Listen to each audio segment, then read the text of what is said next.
Mike, for those who don't know you, you've been a C-suite player for over 20 years. You sat on public boards, you've sat on philanthropic boards. When I looked at your LinkedIn profile before reaching out to you, it just seemed like, I don't know, like out of central casting, right? It just seemed like a lot of great moves. But we're going to peel back the onion a little bit and dig a little deeper in some of your courageous decisions that kind of help shape that profile and help shape those experiences, because there were some inflection points in your career that are really interesting. But this for our audience, why don't we go back to basics? Let's go back to consumer goods. Let's go back to where it started, and we'll just build layers from there. Okay, I'll do that. But first I have to say, no one has ever said I was right out of central casting before. So I'm keeping that in the hard drive, my friend. And I guess I will go back and tell you kind of how I started. But there's a theme to this whole thing for me, which is sometimes you have to take a career leap for things to work out for you. That's true. And this was surely for me, at the time, it felt like a massive leap. In retrospect, it doesn't look that way, but at the time it did. And I guess, I'll fill you in on, I went to Bowling Green State University and then straight to Duke for my MBA, and then ended up at Procter in brand management. And that was a fantastic job. I learned a ton there. And after a while, I thought I should get a P&L. And I went to Progressive Insurance to get a P&L. And amazingly, they gave it to me. And at the time, I didn't really know exactly what to do with it, but I learned. I learned over time. And it was a great training ground for me.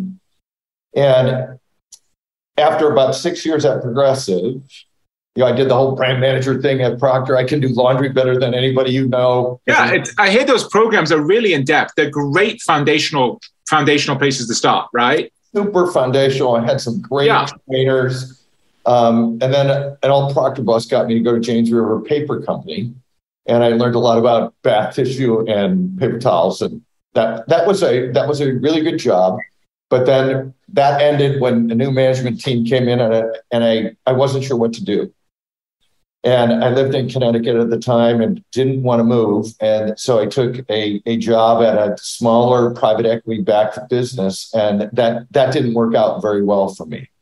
So at the time that the Best Buy call came in for me, and that's going to be my courageous decision, is going to Best Buy. I wasn't sure what I should do. And I was thinking my career was kind of at a crossroads where I wasn't certain whether I was a consumer goods person or not. Yeah.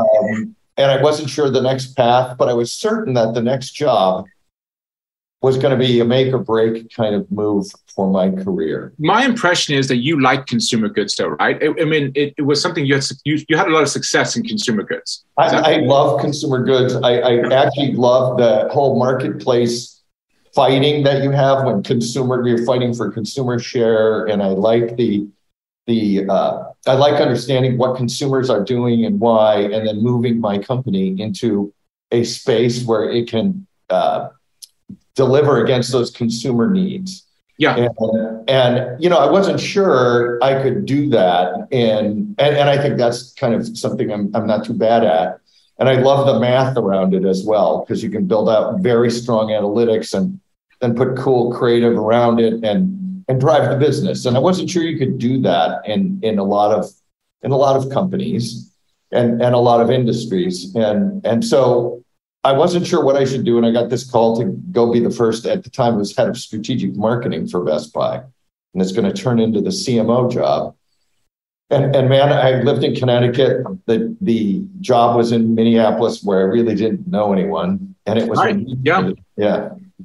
and it was in retail. And as we were talking, a lot of my search friends not involved in this search told me justifiably that a lot of people from consumer goods had not succeeded in retail. Yeah, I heard that for consumer goods folks, retail can be a little bit of a graveyard, right? You go there with big ambitions and it's just really hard to transition. Is that true? Is that what you're being told as well?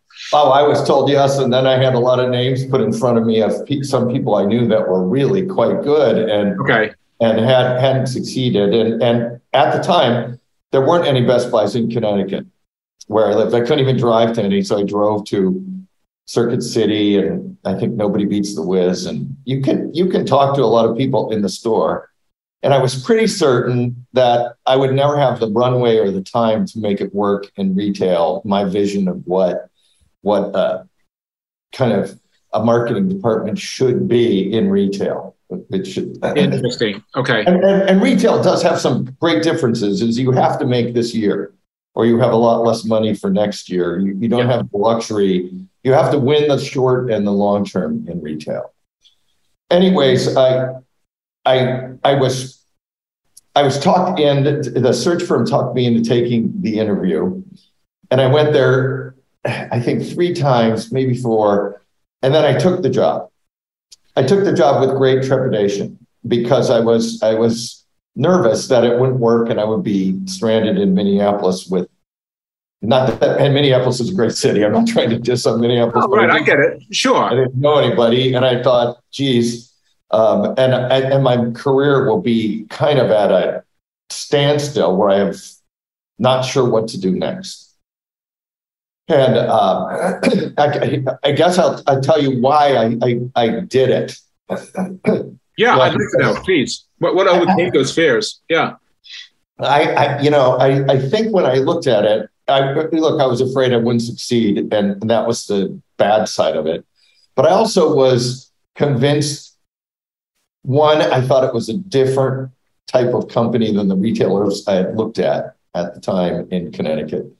2, I thought there was a bunch of people there, and particularly the guy that was going to be my boss, Wade Fenn, and the head merchant, Mike London, and they already had one, I think, supermarketer on the ground in Mary Miller.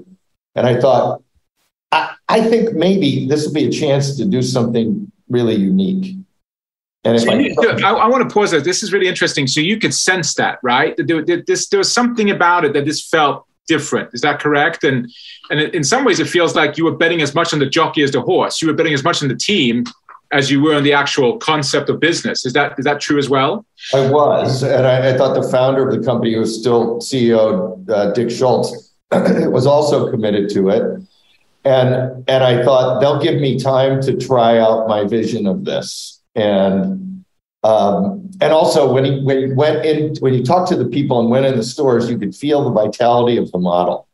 I looked and I thought, there's energy, and there was no commission sales. I thought, and also I'm coming from paper towels, toilet paper, insurance, and bleach and bar soap, and suddenly this is end of '98. I'm thrust into the magic of all this technology. And so I took the job because I had fear of missing out on that opportunity. And that's real. That's real. I also thought an opportunity like this doesn't come around very often ever. And if I didn't take it, I would seriously regret it. What did you feel that you took with you from your experience? Because I love how you just listed all the experience you had. What did you take with you that benefited you coming into this environment? A couple of things. First, I took the thing that they beat into you at Procter is that the consumer math is the most important math if they're buying your product. Okay. And so my whole goal was to put the consumer into the mix in retail and not to mess up what I thought was a really strong merchandising and retail operation. The second thing I brought was the financial discipline that got put on me that you learned when you had a P&L at Progressive, because you were super in charge of that. And the third thing I brought was kind of keep your eyes on the big picture. I think kind of having not had a perfect run up to that time, there's a lot of things that go wrong that don't really matter. There's only a couple of things that really matter.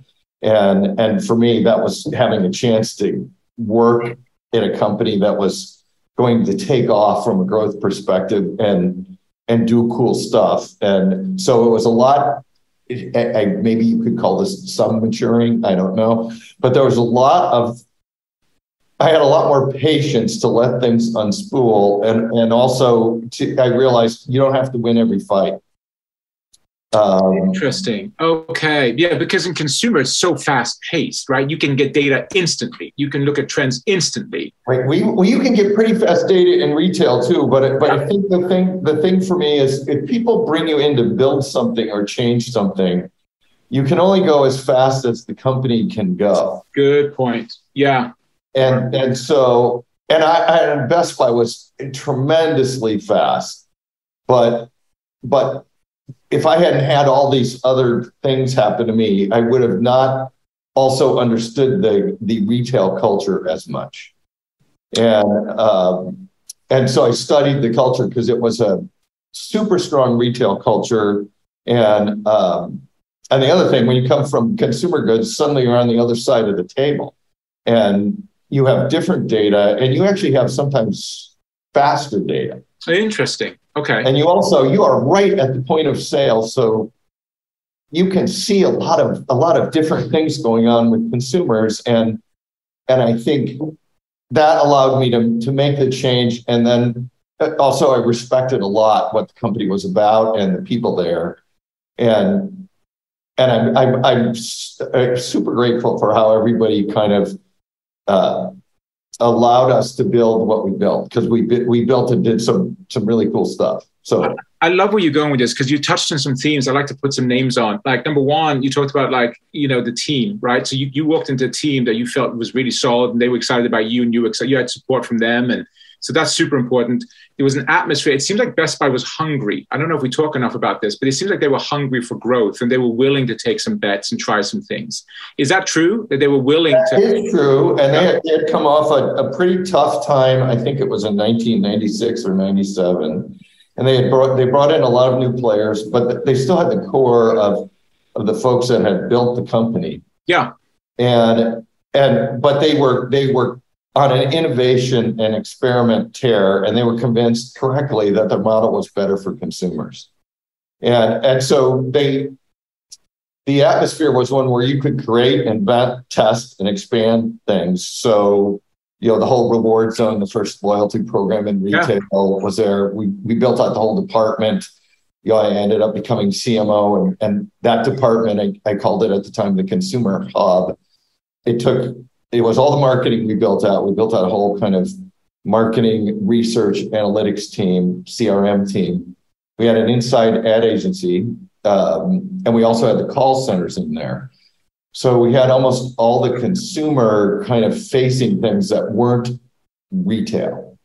And that was, very fun. We also created a lot of things, like we had deals with a lot of music. We figured out we could trade content. We could trade marketing for musical content. Oh, that's cool. Yeah. So I got to do a deal. The music guy, Gary Arnold, was fantastic to work with, but we figured out we could trade marketing for content. So I got to do a deal with the Rolling Stones and Elton John and some other folks. We built, one of the merchants bought Geek Squad at a very small company, but then my team helped expand it in 2 years at just a rip-roaring pace. Love that. And the company grew, share price went super well, and we grew sales, I think, like maybe 3 times, 4 times while I was there. And a lot of those days felt like Saturdays to me. It was. I love that. I love that. You're probably itching to get in on Monday and keep going and just keep trying and experimenting. Being a chief marketing officer, that it has a little bit of a prophetic element to it, right? You have to be able to see trends and future and whatnot. Did you have any idea it was going to take off the way it did? I mean, I'm seeing some success, but you went from $6-7 billion or thereabouts, and then you went. I think it was more like 9 to 30 plus. But wow. But no, if I had that kind of idea, I would have never hesitated, and we wouldn't be having this call. Yeah, I think. It exceeded my wildest expectations, and it ended up being a chance to build something that was, that you don't get that many chances to build and create like that opportunity gave me. And that kind of made me, and it led to the board seats and, it ended up for me being CMO of Farmers and eBay and, Chief Revenue Officer of Ancestry. And it led to, a number of public and private board seats. I mean, your world basically opened up based on that one courageous decision, right? I mean, your world just expanded dramatically. Because I have a feeling a lot of people right now are talking about making a transition of some sorts. They're thinking about their careers, what I want to do next. Do you think it requires a major courageous decision, or maybe a couple of major courageous decisions? There's some pivotal moments in your career, some very defining moments. And were there any lessons learned that you think that others could take with them from what you went through? Yeah, I think so. You see some people where they're just gold and they rocket right to the top. Yeah. But I think in most cases it's a tougher road. And when you look at the LinkedIn profile or anything, what you see is the road without the potholes in it.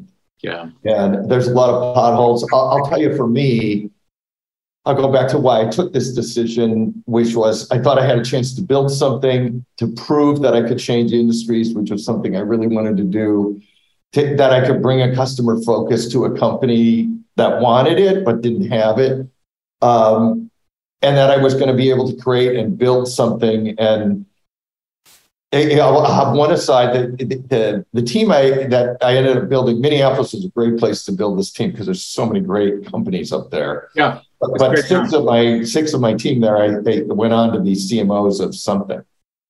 And was that a proud moment for you? Like, if you ask me, my most thing I'm most proud of probably in my career is that I think 11 of my team members have gone on to be CMOs somewhere. That's very cool. That would leave an indelible impression on me. That would be a nice legacy, right? And then I got to do a lot of cool jobs and a bunch of boards. But I would say there's probably 3 takeaways I would give your listeners if they want. Yeah.